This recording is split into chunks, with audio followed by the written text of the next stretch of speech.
Seconds before now, Manzoor Ali Khan Memon, the spokesperson of the Pakistani High Commission, has sent the formal statement put out by the Pakistani Ministry of Foreign Affairs. You're hearing this first on India Today, official confirmation of a story we broke at 8 p.m. this evening, and I will now take you through this big breaking story. Let me read. Pakistan has carefully analysed the contents of the press conference of the Indian External Affairs Minister Sushma Swaraj this afternoon.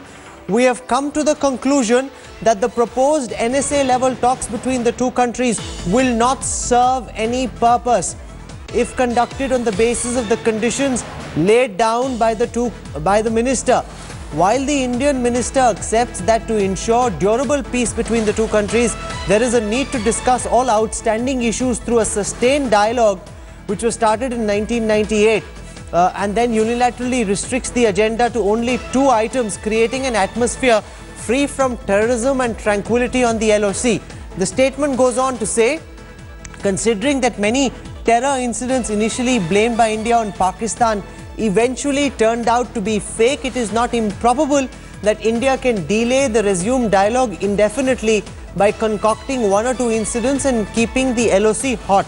It is equally important to recall that terrorism was also always a part of the 8-point composite dialogue, and it has always discussed simultaneously with other states, with other issues between the interior secretaries. It is not reasonable for India to now assume the right to unilaterally decide that from now on other issues will be discussed after terrorism has been discussed and eliminated.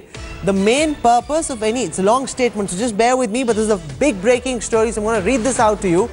The main purpose of any dialogue between India and Pakistan is to reduce tensions and restore trust as a first step towards normalization. If the only purpose of the NSA level talks is to discuss terrorism, then instead of improving the prospects for peace, it will only intensify the blame game and further vitiate the atmosphere.